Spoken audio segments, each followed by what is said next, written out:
The next step to programming this reader is going to be programming the triggers, the stuff, the triggers, the events that make this reader work.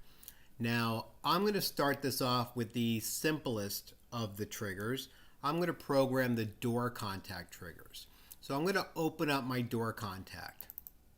Now, I'm going to hit the little expand button here, and this is going to open up the event triggers for this door contact.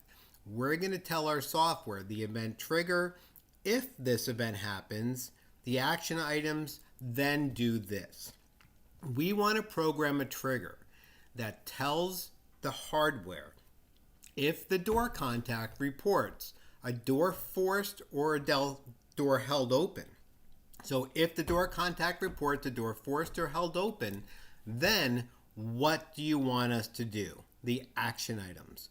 We're going to say if the door contact reports a door forced or held open, the action items, energize the bell relay to turn on the bell. Then we're going to come back and do another one that says if the door contact gets a contact secure, then let's turn off the bell. Let's energize the relay for one more second. Or we can say let's reset the relay. So let's start programming. The event trigger. I'm going to hit the plus to program my event trigger. The command here, if the event trigger gets a door forced or held open. Oops, that'll bug me. There we go. If we get a door forced or held open. Now, what type of transactions are these?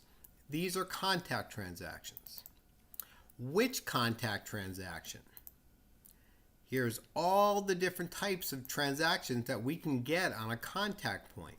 And I'm going to tell the software if we get a door forced or door held open. During what time zone? I don't know, maybe I'm programming an event trigger that I only want to do something during the day.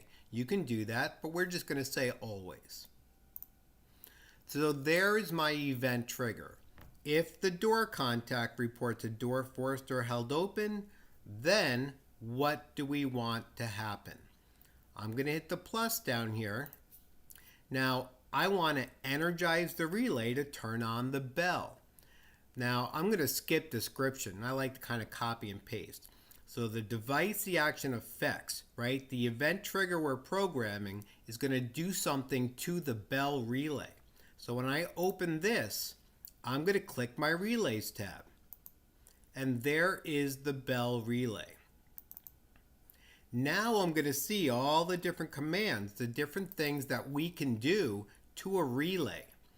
If I don't see relay commands here, if you're looking at this and all of a sudden you're seeing contact commands, if you're seeing reader commands, turn LED green, all that kind of stuff, disable contact reporting, it means you're on the wrong tab, right? If I was over here and by accident I chose the server room reader, now when I come down to command, now I see all the commands we can do to a reader, right?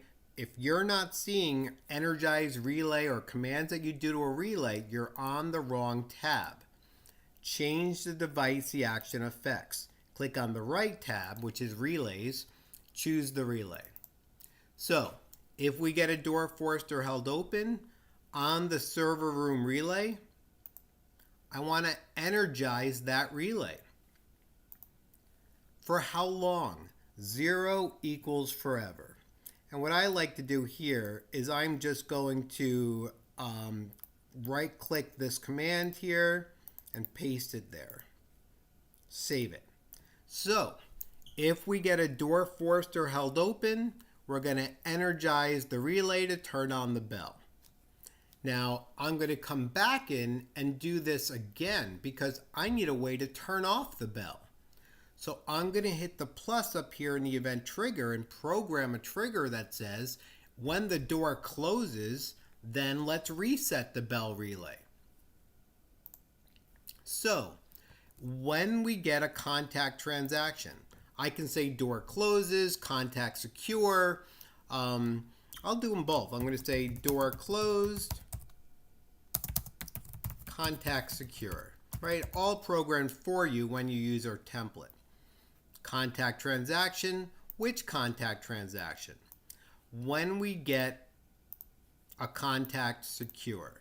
Now, if I was programming a device like an Imperial lock or an AD400, AD300, those reports door closed on the contact point. I could choose door closed for that type of door, but this is a contact point that reports contact secure. If you're not sure which one to choose, you could choose them both. Then I would be saying if the door contact reports a contact secure or a door closed, then let's reset the bell, right? But we don't need to do that for this. It's only going to report a contact secure. Now, what time zone do we want this to happen? I'll say always. There's my door closed contact secure, right? That's my event trigger. I'm going to select it just to make sure that I'm programming the action items for the right door. Hit the plus.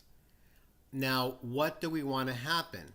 On the bell relay, I'm going to program this the way our templates are programmed. On the bell relay, I'm going to energize the relay. Now, we could also say reset the relay. That's fine. Lots of different ways to make the same thing happen, but I'll do it like the template. Let's energize the relay for 1 more second. So we're just going to send another command to the door. We're going to energize the relay to turn off the bell. I don't remember what we actually say there for the description in the template. So now there's our door forced held open trigger. We energize the relay forever. When the door is closed, we get a contact secure. We're going to energize the relay to turn off the bell. Energize the relay for 1 more second. So we're done now. We've now programmed that set of triggers.